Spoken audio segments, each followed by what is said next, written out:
Hey beautiful peeps. So as promised, this morning I'm really excited to introduce my friend Natasha darling. If you didn't see the intro yesterday, we shared some of her background and our connection. So if you'd like to have a look at that, just look at the past posts on my page.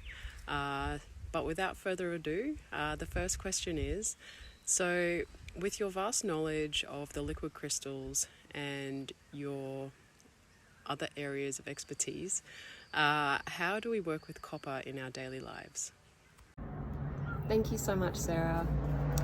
From the perspective of copper, leaning into the liquid crystal practitioner lens, there are some really beautiful crystals that come through with copper connection, and they would be azurite, malachite, turquoise, chrysocolla, and dioptase.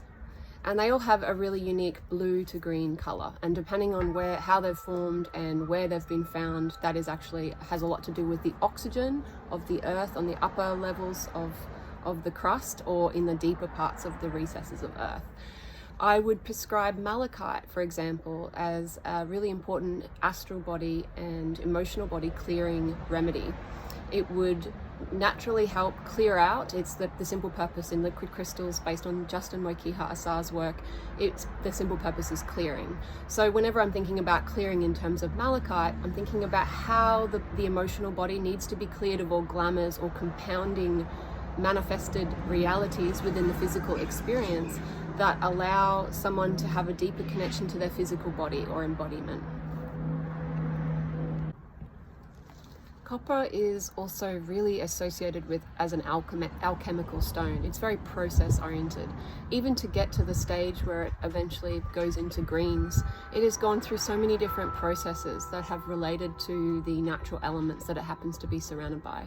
Even certain crystals, I think, as in terms of the way in which water or how dry it is in the desert, how it actually forms and how it actually evolves into crystalline form. So the symbol with copper is often beauty, fluidity, magic, flow, creativity, and I guess clearing, in the terms that it has this ability to reorganize the emotional body. It has this ability to allow you to flow. If you look at a lot of the way in which it forms, it's often as more of a color or a painting, a palette, than it is necessarily just a crystalline form. When it's in its most purest form, before it has been affected by the oxidation of as it gets closer to the crust, as explained in the last video, it starts to go into a different sort of phase where the air element changes the color because it starts to have a chemical reaction. And it just says a lot about the amazing power of malachite and azurite and chrysocolla, dioptase. There's chalcopyrite as well. There's lots of different stages or expressions of copper.